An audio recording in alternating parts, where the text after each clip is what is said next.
This is Sunday Focus, a weekly public affairs program that looks at the topics affecting our society and the people who are making a change in the community each and every day.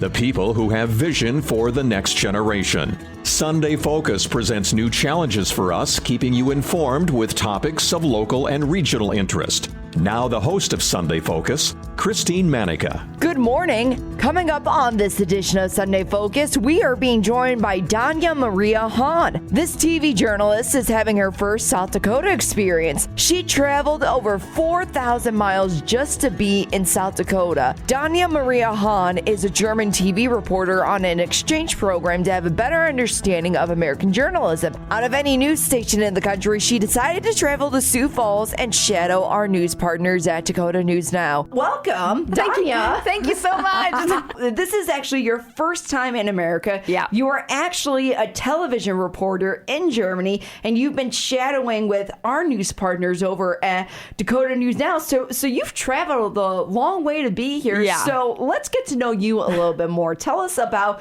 your TV station in Germany. Well, I am a television news reporter, so I'm live on air and I'm reporting and I'm editing for a local news station in Germany.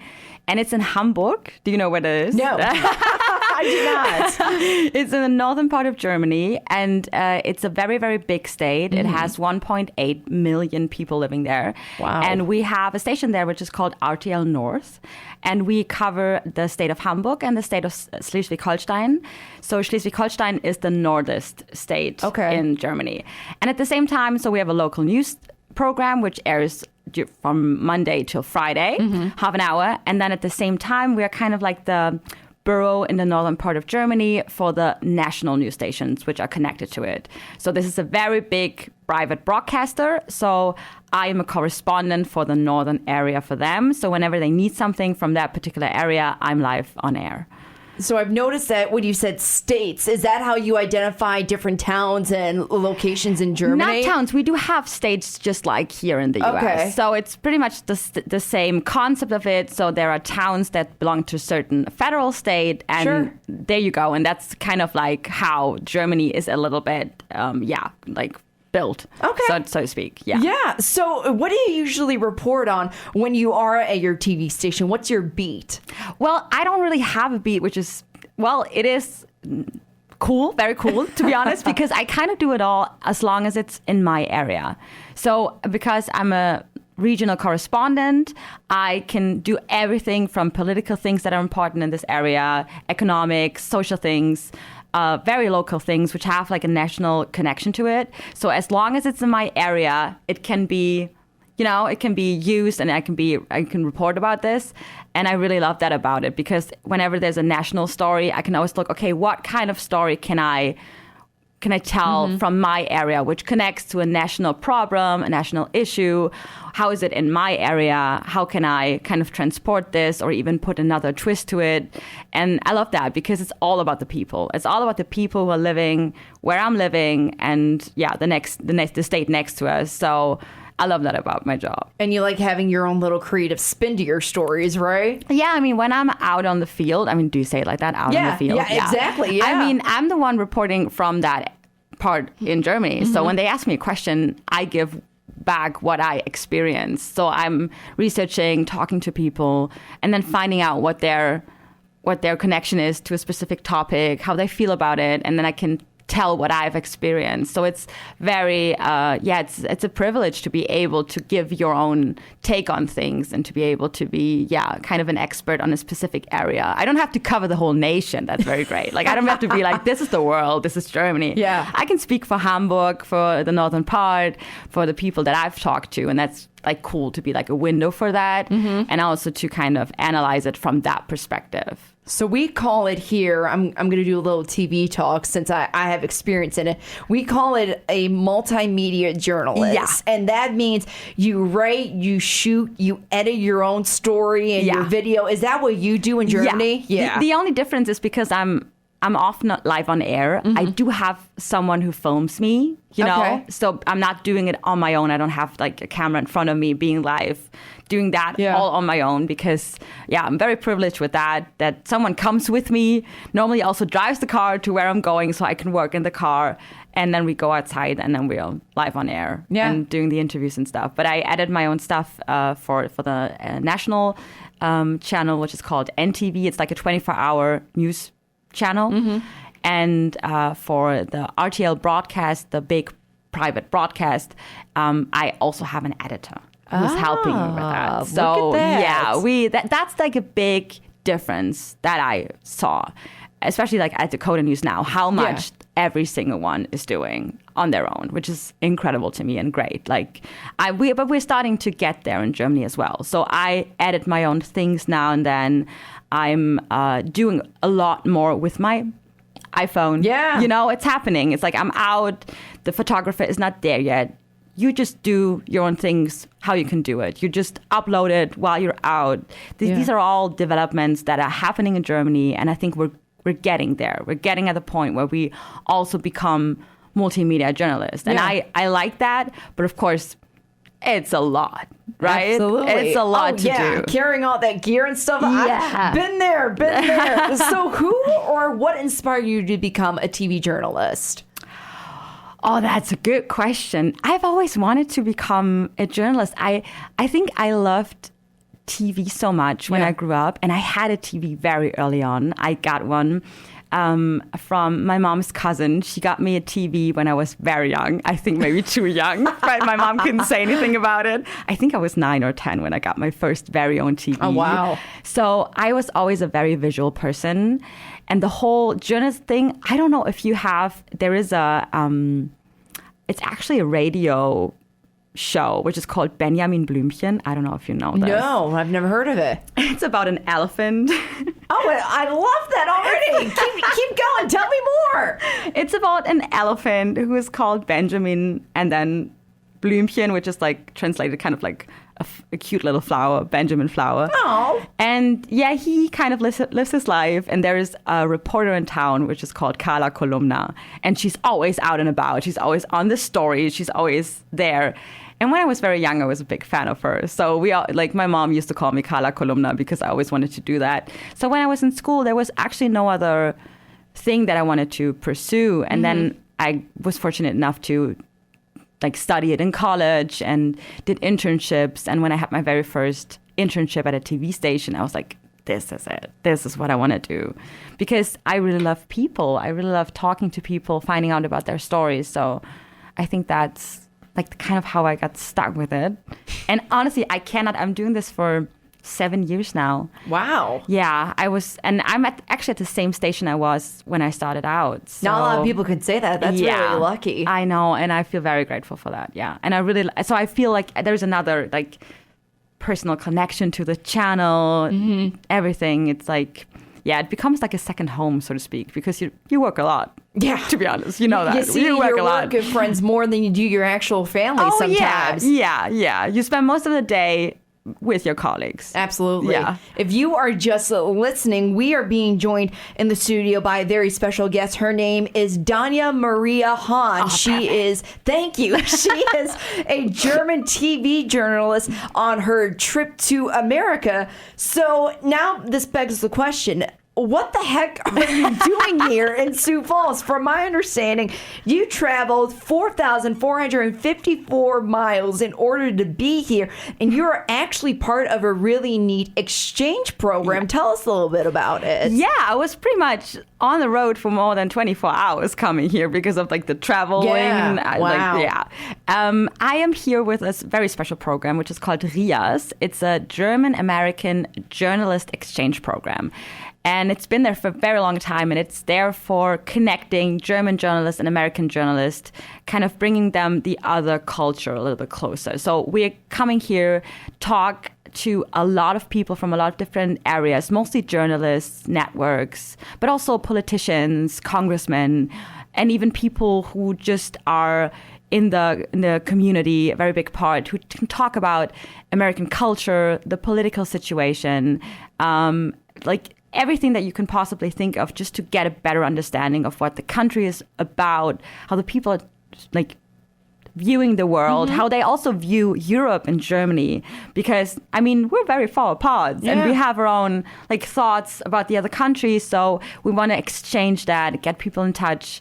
And it's amazing. The first week I've been in DC. The second week I was in New York City, and Sioux Falls is my station week, so to speak, where I can actually be at a station where someone hosting me, and I can just kind of shadow everyone to see what a TV station looks like in the US. So it's an amazing program, and I'm very, very fortunate to be a part of it. Yeah, it's kind of, when I think about it, if you were approached to say, all right, you can choose any TV station in America, where you would want to go.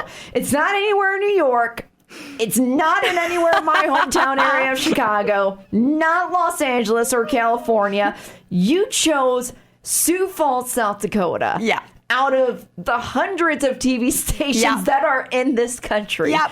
Why Sioux Falls? Just why? Well, the people laughed about this as well. They were like, where are you going? Where is this exactly? Because they just couldn't believe it. Well, I knew that we were having the first 2 weeks in major big cities. I mean, New York City, Washington, D.C., I knew I was going to see all that, skyscrapers and stuff, the whole thing, like the political thing, the White House. I knew this was going to happen. And then when I was thinking about where I wanted to go, I thought, West Coast, I don't know. I just didn't really feel like that. I didn't want to go to Las Vegas or anything. And I thought, you know what? The Midwest, that's a part where I have no idea about. I don't know how it is like that, how it is there.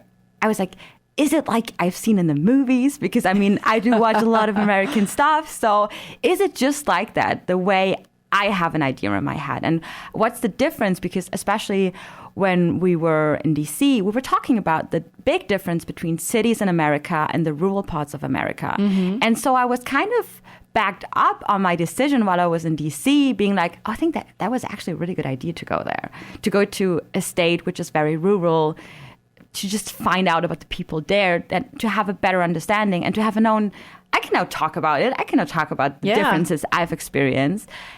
And I am not kidding when I say that this is my favorite part of my entire trip yet. Is it really? It really is. So when you were researching all these different stations in America, what made you decide, okay, South Dakota? Well, it was not my decision specific South Dakota. The thing is, with the RIAS program, it has a big alumni program, which is another asset to it. So everyone who has been, like every American journalist who has been in Germany, or every German journalist who has been in America, kind of stays in touch with the entire program. Sure. So they might host someone else from another country. So I can go back and say, I'm going to host an American journalist at my station. So that's the whole premise of it. So when we talked about where I wanted to go, Eric Hirschbaum, who is the organizer of this entire RIAS program, he said, I have someone in South Dakota, in Sioux Falls, who could host you, which is Kevin King, who's the news director of Dakota News Now. Yeah. So it was like, I have specific areas and you can look it up. And I think he had, there was something about, I don't even remember the other states, because I looked it up. I really just Googled it. And I was like, this seems like just really center of America, just in the middle. And I was like, this is amazing. And I looked it up. I thought it looked cute. I didn't know how to pronounce it yet. I always said Sioux Falls. I didn't know how to pronounce it either at first. I didn't know for the first time. I think I always said it wrong. But I was like, yeah. And then I had like such a nice conversation over email with Kevin, and I knew this was going to go great. And yeah, I loved it. I watched Dakota News Now online, and I was like, I see myself there. I really want to go there. So it was like I could pick. And I made the right decision. Absolutely. It's such a unique program, because you hear of maybe high school students that are coming from a different country to be a part of the exchange program there. You even hear about colleges doing some sort of an exchange program, but not in a professional setting. So it's very unique. What are the requirements to be a part of that program, and in order for you to be here with us today? Well, you have to apply for it. You really have to go through a process of interviews and things. So what's really necessary is that you do work in a political sense, you know, and it's only, not only, but I think it's mostly for TV journalists, so people who work on television. So people who, it's not important if you are in front of the camera or behind the camera. You're like kind of a political journalist for a network in Germany, which just where you have the American topics, you know, where you have topics that concern also the world. Yeah. So this is what I'm doing. I'm at a local news station, but I'm always covering also like national or international aspects of it. So that's kind of the requirement, because that is what you're going into now. So you need to have a little bit of an understanding of how politics work. I mean, you get the details you get here, and you find out way more about it than you know before. But you need to have like a grasp and a concept of it beforehand. And I think that's kind of important. And then they look at, of course, your CV. They look like, how long have you been in the business? You have to be in the business for some time so that you're not just fresh out of college. I think it's important that you have experienced some things. It really does make sense. And then they talk to you and then say, okay. And to be perfectly honest, a big part of me getting the fellowship was that I've never been to the US before. Yeah. So, and that was something that I didn't, in my interview, I didn't bring it up. I thought that would be something that's negative, that I'm like, I've never been there before. And I've never had that high school, college exchange thing. I had never had that opportunity. And it was also always a money thing. It's expensive to get over here. So, it was not in my top priority things that I could do. So I didn't bring it up, and it was kind of part of the interview. And at one point, Eric said, "You've never been? That's amazing. You have to come. That's what we want to do with this program. We want to bring people to the States who have never been, maybe, or who have not had the opportunity to dive that deep into America and into what's going on behind the scenes. That's what we want to kind of support." So, it's amazing. So this program, it's about 5 weeks from what you said, around there. Well, I'm here for 5 weeks. It's a 3-week program. Okay. 2 weeks. Some of us only did 2 weeks, so they are already back home Germany because they have to work, go back. They cannot do the station week. So it's pretty much on you if you want to do the 3rd week, where you actually go into a station and host there for a week. I mean, it's the whole thing of you have to get back with your bosses at home. Yeah. Is that okay if I'm gone for 3 weeks? And I'm actually going to stay a little longer because, again, I've never been here, so I'm going to make the most of it. Absolutely. Is Sioux Falls your last stop then, or where else are you going to go on your journey? I'm actually going to Denver also. Yeah. And then I'm going to do a little road trip with a friend of mine who lives in the States. Very, very cool. Because I want to see, a little bit more of the entire mountain area. And then I'm flying back from New York City again because she lives there. So, I'm trying to make the most out of it. And, that's really cool. And with the RIAS program, I mean, it is so much information in these 2 weeks. It is incredible because you have up to 5 appointments a day where it's back to back. You talk to the first person from a Pew Research Center, then you talk to a congressman, then you talk to a journalist. It's back to back. It's amazing, but you don't, you get so much information. And I knew afterwards, I think I'm gonna stay a little longer just to breathe a little bit and to, travel a little bit. Absolutely. If you were just listening, Dania Maria Hohn, she is a television German journalist coming to America just to kind of see the differences really between American journalists and also German TV journalists. So far, Dania, what have been the big differences that you've noticed between the two? Well, I think the biggest one is probably how much the journalists in television here in the States are doing on their own. That is something that really surprised me at first, because what I saw was just being like a one-man, one-woman show and doing this the entire day and just going from one to another, from filming, editing, then being live in the studio. At Dakota News Now, they're doing it all. And I was like, this is amazing. I mean, it's incredible to see what they can do. Because in Germany, we do have a lot of differences, I think, from the networks itself. So we do have also a public broadcasting system and a private one. And here, as I found out the public ones are very small. In Germany, it's completely vice versa. It's the other way around. So the public ones are the ones that are very, very big. They have a lot of resources because they get money from the people who are watching it. It's almost like paying taxes, but not really. They have their own system. Yeah. So I have to pay for watching that. And the private ones are the ones who are relying on commercials. And so there are a lot of differences in kind of the work system itself in Germany, where the public ones, they have more means to do so, what we're doing. And we always feel like, oh, we're doing a lot more with fewer resources. And then I come here to the States and like, okay, what they are doing, that is even like so cool what they can do on their own. So it's like, it's kind of an outlook on how my job can also look in a few years. I see that kind of happening. It could be the next development. Part of the program, too, is to help others back in Germany have a better understanding between the two countries, America and Germany. So what do you hope to bring back to Germany?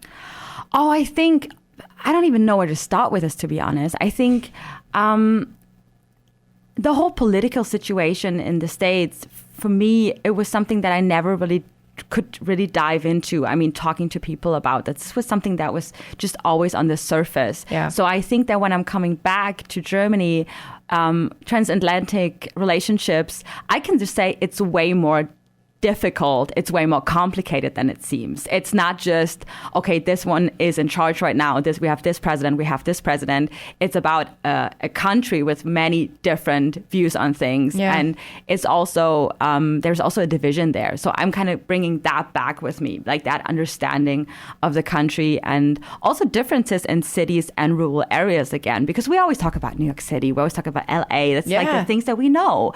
And then to be, well, but what about the farmers? What about the people in the rural areas? How do they feel about this? I think that's something we kind of have to put on our agenda in Germany as well. So kind of bring that kind of awareness back. Absolutely. What are some goals that you gave yourself for this trip? I think just take as much in as possible. Just be there, be present. Also, not to be afraid to ask difficult questions, because you are with this trip, but you want to know more. You want to kind of get better understanding from my German point of view, and just to be, okay, this might sound stupid, but, you know, like, and I get that question a lot, that people from the States say, this sounds like a stupid question, but I'm like, just go ahead, because you've never been to Germany. You don't know what my life is looking like that. And when I'm here, I'm like, so what's up with that? So what is that? What is that supposed to mean? Like, how do you, like the whole sports culture here? I had so many questions because it's like completely different. Big deal. It's a big deal. And I was like, I've never been to so many sports spas in my life like this week. And I loved it. And I was like, so baseball, like, talk to me about it. I love that, and it's actually a good transition. So give us a little idea of your typical day-to-day. Are you Monday through Friday? What are your hours? Anything like that when you're back in Germany? Oh, well, Monday to Friday is basically it. We start around 8:45, and then we have a first conference at 9:15 where we discuss the local news that we have for our local news show. And then afterwards, I have a conference call with the people from the national stations. All the correspondents are talking about, so what is the national topic and what is the topic in our region? So what can we contribute to the program, to the national one? What do you need from us? Do you need an interview partner? Do you need a report on something? Do I have to edit something? Like, what can we do? And then from there on, you know, it's daily news. So anything is possible. It can always change. You have a plan, you know, you have an interview by 3 p.m. and then something happened, breaking news, and I'm out on the field reporting about a current situation that is happening, or something national of importance happens, and then I'm going out. So I'm filming, I'm editing done back in the studio, or I'm out on the field live reporting. So I never really know what my day looks like, to be fair. If I'm, if I have my regional correspondence, I don't really know, but I love that about it. You never know what could happen. And I never know how long my day is going to be. So maybe I'm going to be done by 6 p.m. Maybe I'm not. And I have to go someplace else, or something is happening, or I'm even flying somewhere else.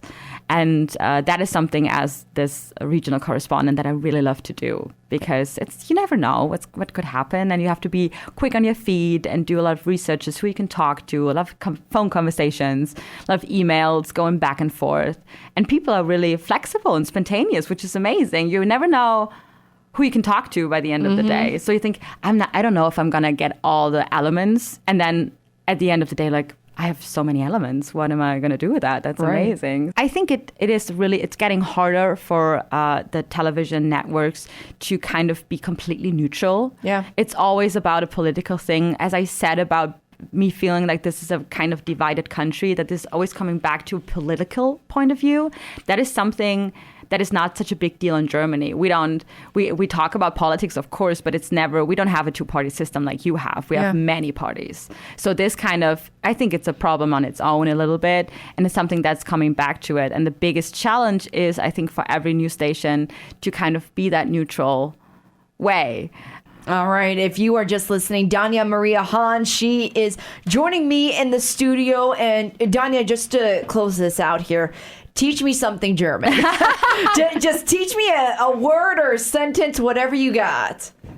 Well, what do you want to know? Like, do you want like a translation, or should I give you something? You just give me something and then you tell me afterwards. Oh my God, give you something. I don't want to be mean though. It's German.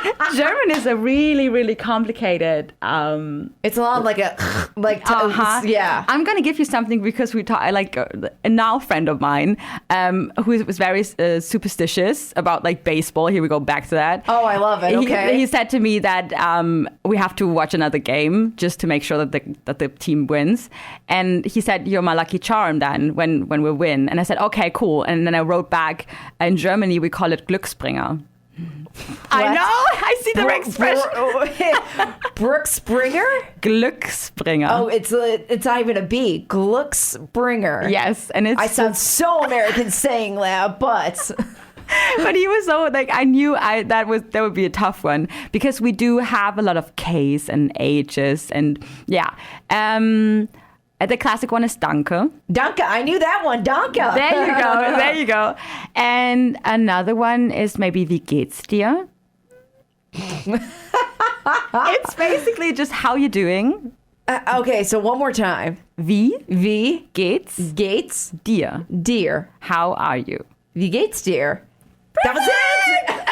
See, okay, that time I sounded German. The first one, but that's perfect. And then you can say just gut. Gut is like good. Oh, perfect. Da. So, wie geht's dir? Wie geht's dir? Gut. Yeah. Danke. And then you can say danke. I love it. All right, Dania Maria Hohn, where can people find you if they want to keep up with what you're doing out in Germany once you leave the States? Well, the thing is, of course, unfortunately, you cannot watch the news program here in the States. Yeah, well, because it's actually also in German, so that might be a problem itself. That might be a little bit hard. But you can, you can follow me on Instagram if you like, or like on Twitter. It's my name, but pretty much on both sides. So Dania Maria Hohn, and I'm trying to keep up a little bit of my progress, what I'm doing here. I've had a good few stories back here and there I'm working on, so I want to bring something back. Again, me with my phone, just trying to pick up on things and getting things back home. So I'm not really sure in what way this report's how big it's gonna be, but I really want to do it. And maybe Dakota News Now will air it too. We'll see about that. So I'll have my people call their people and get that arranged. So Dania, thank you so much for joining us this morning. Thank you for having me. Great to meet you pleasure. too. All right, we'll be back. Hi, I'm Trooper Henry with the South Dakota Highway Patrol. I would like to encourage you to make sure you're utilizing a proper following distance. A good distance is about 1 car length per 10 miles per hour. So at 65 miles per hour, you should have 6.5 car length between your car and the one in front of you. This is a major cause of the crashes in the Sioux Falls area. Please help us combat following too close. Thank you. This message is brought to you by the South Dakota Highway Patrol and Results Town Square Media. I'm Christine Manica, and you've been listening to Sunday Focus. I'd like to thank my guest, Dania Maria Hohn, for joining the program today. Next week on Sunday Focus, Madeline Shields from the Bishop Dudley Hospitality House discusses the programs the organization offers and what the biggest needs are right now for this winter season. That's all coming up next week on Sunday Focus. Sunday Focus is a public affairs program of Results Radio Town Square Media, Sioux Falls.